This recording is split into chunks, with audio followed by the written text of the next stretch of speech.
Pernah kepikiran nggak sih, kalau rezeki itu sebenarnya jauh lebih dari sekedar uang? Hari ini kita akan bedah ide-ide inti dari buku Miracle Rizki karya Naufal Arifin. Buku ini menawarkan sebuah cara pandang spiritual yang dalam banget tentang apa itu kelimpahan yang sejati. Oke, kita mulai dari pertanyaan yang paling mendasar ya. Buku ini tuh seolah-olah nantang kita buat mikirin lagi. Buat Anda pribadi, apa sih arti rezeki itu? Nah, untuk bisa jawab pertanyaan tadi, buku ini ngajak kita buat mendefinisikan ulang konsep rezeki itu sendiri. Dan ini jauh lebih luas dari yang biasa kita bayangkan. Biasanya kan kalau kita ngomongin rezeki, yang kepikiran pasti yang di kolom kiri ini nih. Uang, karir yang bagus, aset di mana-mana. Tapi buku ini benar-benar membuka mata kita ke kolom kanan.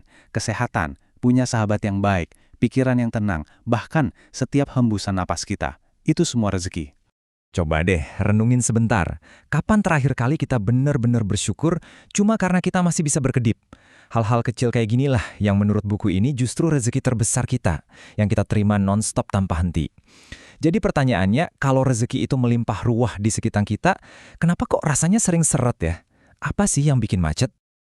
Nah, ini nih yang menarik. Buku ini punya satu metafora yang kuat banget buat ngejelasin apa yang sebenarnya menghalangi rezeki kita.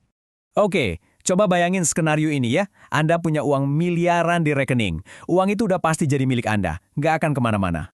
Tapi pas Anda mau ambil uangnya di ATM, slot kartunya macet.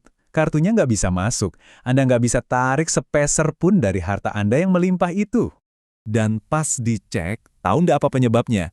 Cuma secarik tisu kusut yang nyangkut di dalam.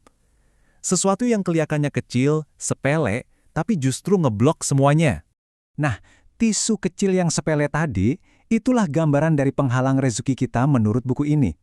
Jadi, masalahnya bukan di luar sana, bukan karena ekonomi atau pekerjaan, tapi ada sumbatan spiritual di dalam diri kita sendiri.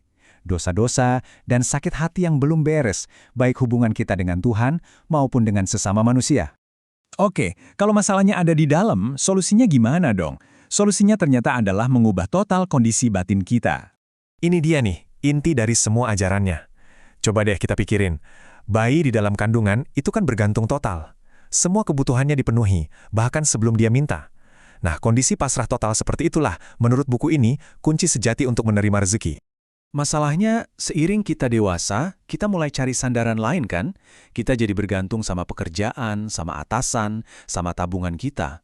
Menurut buku ini, justru ketergantungan-ketergantungan inilah yang bikin koneksi utama kita sama sang pemberi jadi melemah. Dan akhirnya, rezeki jadi terasa langka. Terus gimana caranya biar bisa balik ke kondisi pasrah total itu? Nah, buku ini ngasih 2 langkah praktis untuk membuka keajaiban rezeki kita. Langkah kuncinya ada 2. Pertama, kita harus benar-benar bersyukur yang radikal. Dan yang kedua, kita harus secara aktif dan sadar melepaskan sumbatan-sumbatan tadi. Untuk langkah pertama, soal syukur, ada cerita yang ngena banget di sini. Bayangin, ada anak kecil dikasih mobil mainan sama ayahnya. Tapi karena mainannya nggak semahal yang dia mau, dia malah banting mainan itu sampai hancur. Sikap nggak bersyukur kayak gini nih, bukan cuma ngerusak apa yang udah kita punya, tapi juga seolah-olah ngasih sinyal ke atas kalau kita tuh belum siap, belum pantas dikasih yang lebih besar. Terus langkah kedua, kita harus benar-benar keluarin tisu dari ATM itu. Maksudnya apa? Ya ini, kita harus beresin urusan hati kita.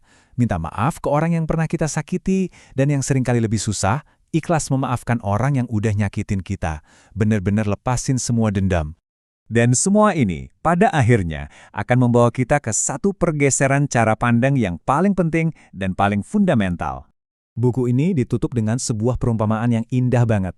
Ada seorang raja yang memberikan sebuah pena kepada rakyatnya. Pena itu sendiri cuma pulpen besi tua yang sederhana. Pulpennya sendiri mungkin nggak ada harganya ya. Tapi yang bikin pulpen itu jadi harta tak ternilai adalah karena itu pemberian langsung dari sang raja. Nah, ini dia poin kuncinya. Harta yang sejati itu bukanlah hadiahnya, tapi hubungan kita dengan sang pemberi hadiah itu.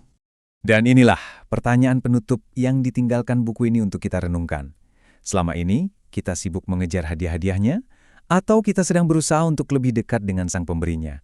Pada akhirnya, pertanyaan ini mengubah seluruh tujuan hidup kita. Dari yang tadinya cuma perburuan materi, menjadi sebuah pencarian hubungan yang jauh lebih dalam.